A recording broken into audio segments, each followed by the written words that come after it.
Hola, buen día. Mi nombre es Carla Gisé Cabrera Martínez y soy alumna de la Universidad Juárez Autónoma de Tabasco. El día de hoy voy a exponer sobre el tema hueso alveolar de la asignatura de Histología y Embriología Bucodental.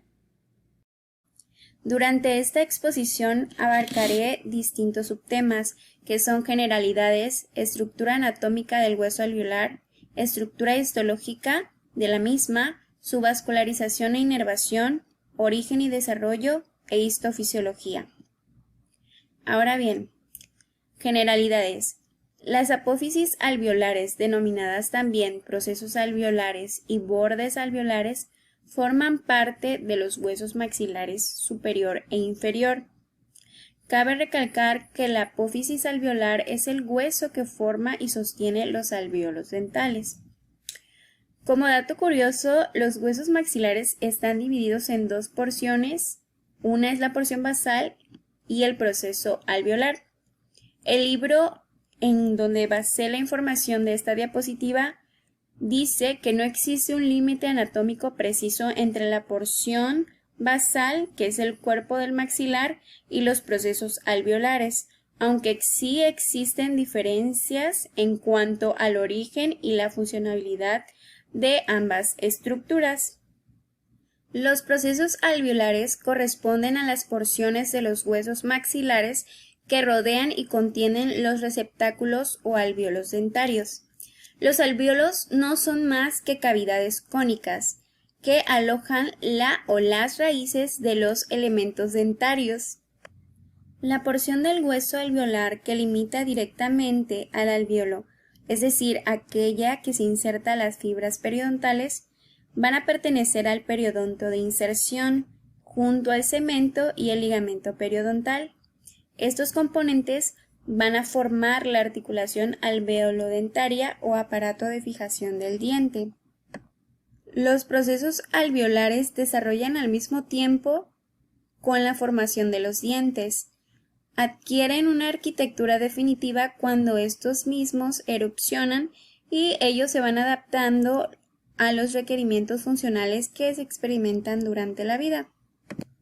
Se afirma que el hueso alveolar o proceso alveolar es una estructura al servicio del diente, puesto que se forma con él, lo sostiene mientras trabaja y desaparece con él. Este también se atrofia cuando el diente es extraído y es por ello que se define al hueso alveolar como una estructura odontodependiente. Los bordes alveolares, al ser una extensión del cuerpo óseo de los maxilares, siguen la curvatura de los respectivos arcos dentarios, de tal manera que se forman las paredes de una serie de cavidades cónicas abiertas por sus bases, los alvéolos dentarios que alojan las raíces de los dientes.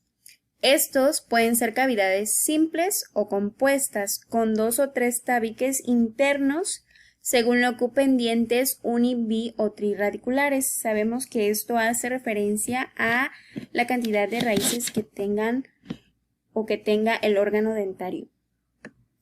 En cada alvéolo se pueden distinguir dos tipos de paredes alveolares.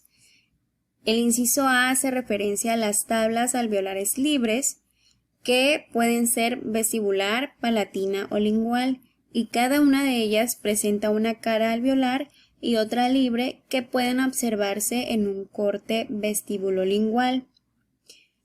El inciso B hace referencia a los tabiques alveolares, los cuales se aprecian en un corte mesiodistal, y cuando se separan los alvéolos de dos dientes vecinos, estos se van a denominar tabiques interdentarios.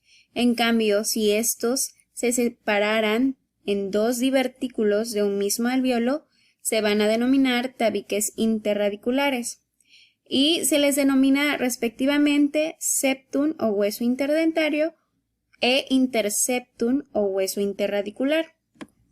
Específicamente en esta imagen podemos observar en dónde se ubica el tabique interradicular, el cual he mencionado anteriormente, así como sus otros componentes que quizá no se vean tan específicamente, pero nos da una idea más o menos de cómo se ubican.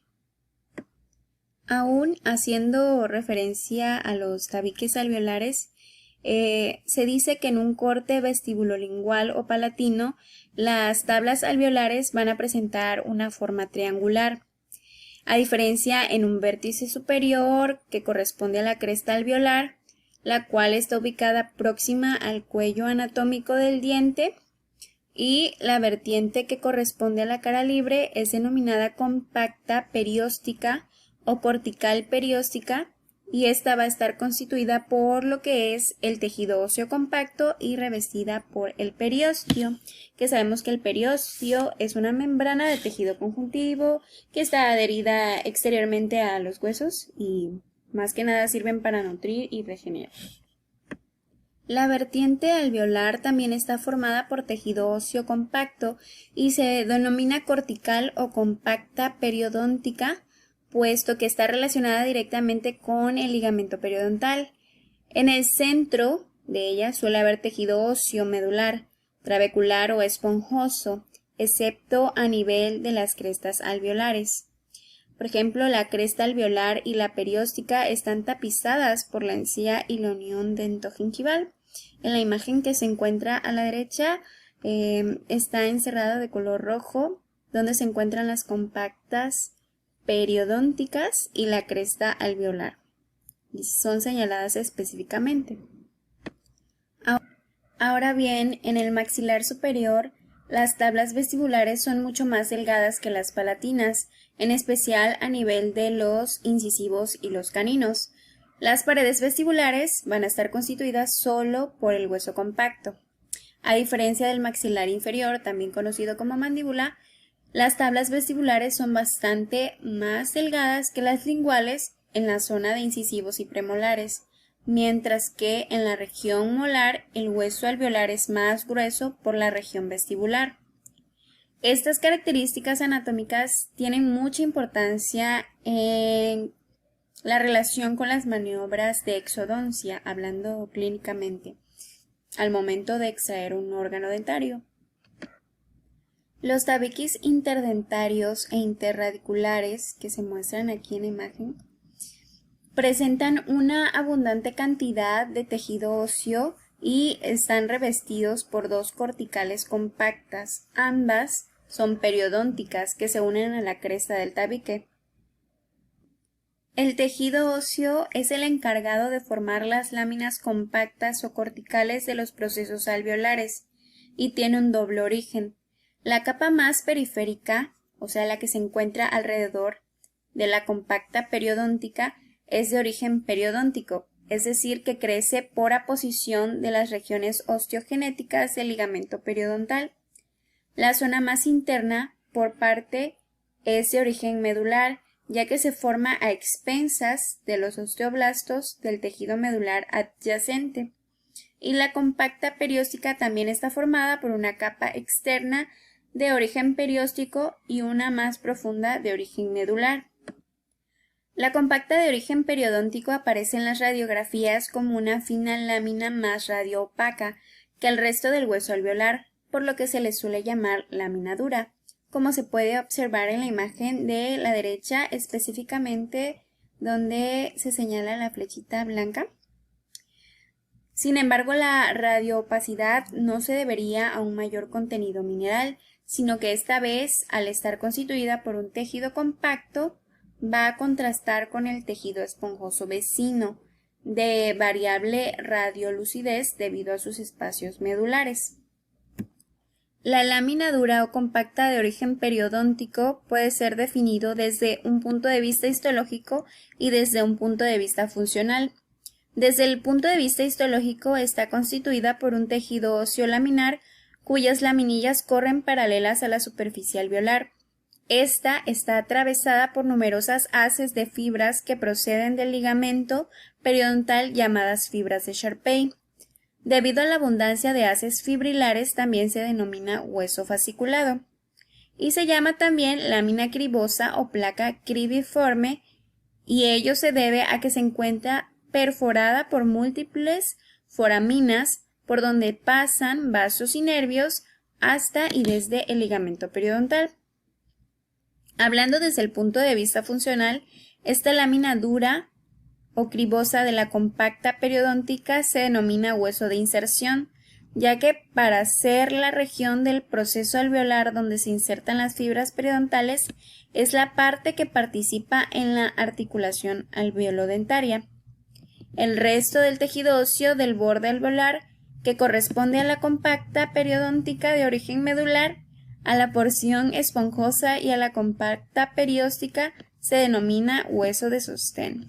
La compacta de origen perióstico representa la continuación de la cortical del hueso maxilar y tiene su misma estructura, función, relación y origen, y está formada por tejido óseo laminar, penetrado por una moderada cantidad de fibras de periósteo.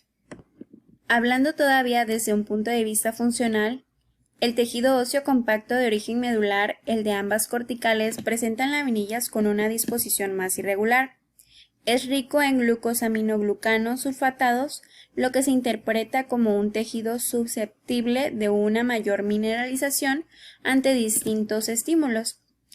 En cambio, el tejido óseo esponjoso de origen medular se encuentra muy desarrollado en los tabiques alveolares y está compuesto por trabéculas, espículas y espacios medulares, por lo que presenta una imagen radiográfica de variable densidad.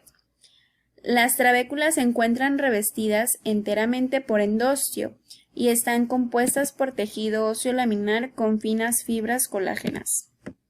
Las trabéculas tienen tres características muy importantes. El tamaño y su forma van a estar determinadas genéticamente.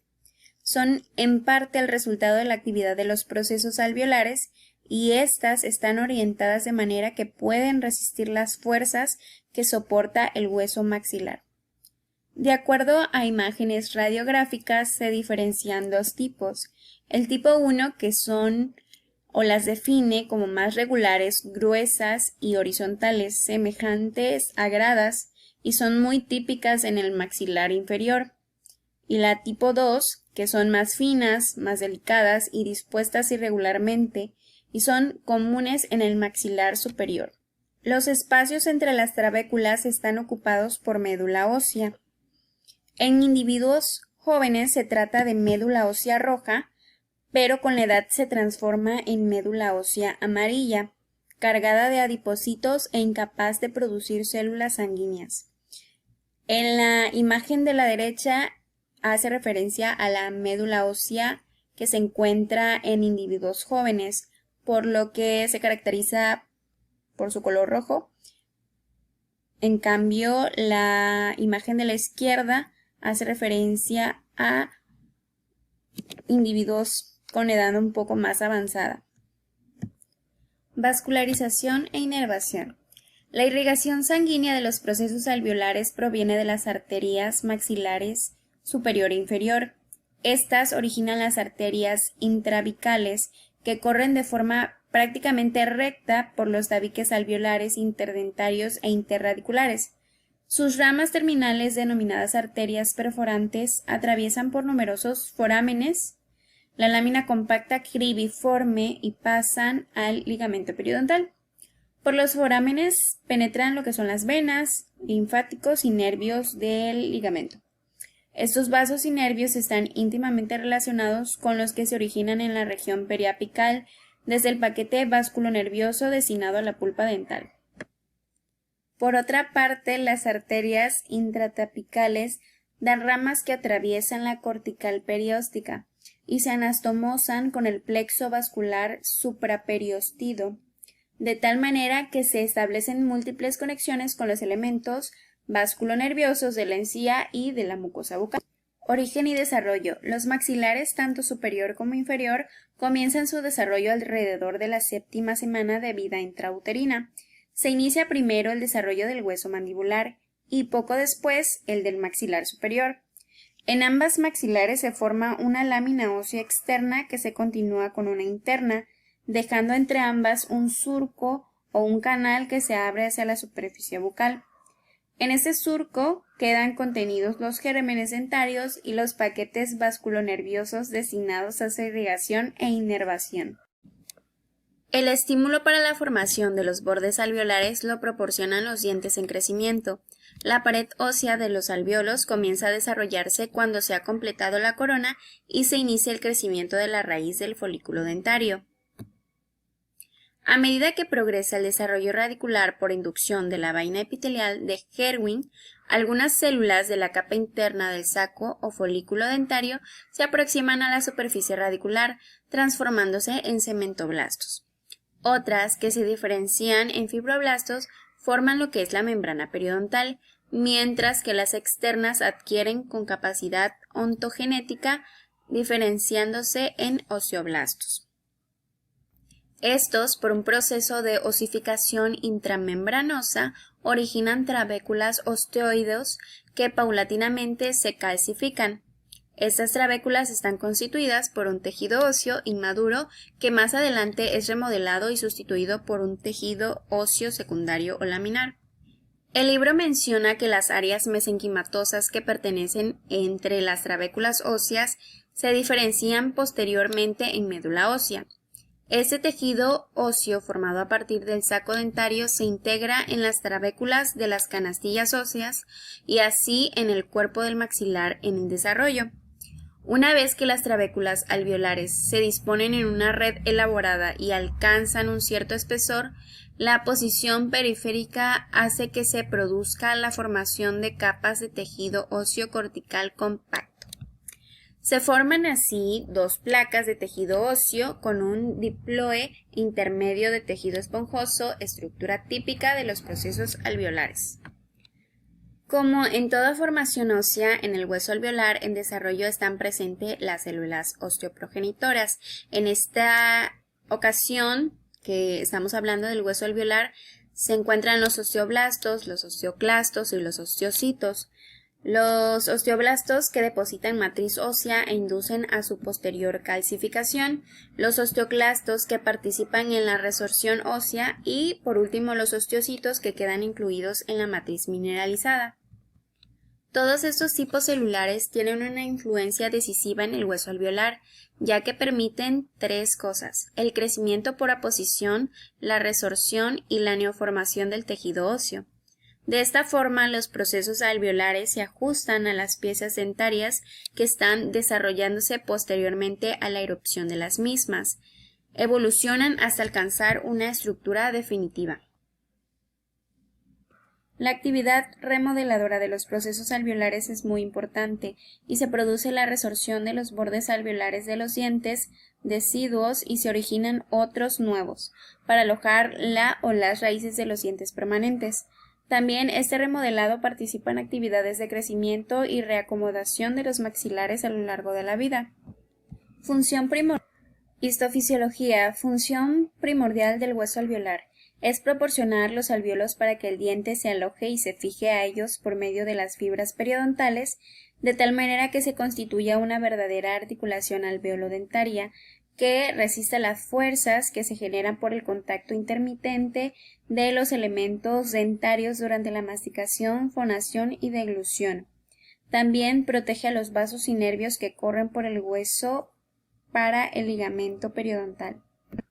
El hueso alveolar participa en otras actividades propias del tejido óseo, es un reservorio de calcio y está implicado en los mecanismos de regulación de la calcemia a través de los intercambios en el sistema canalicular.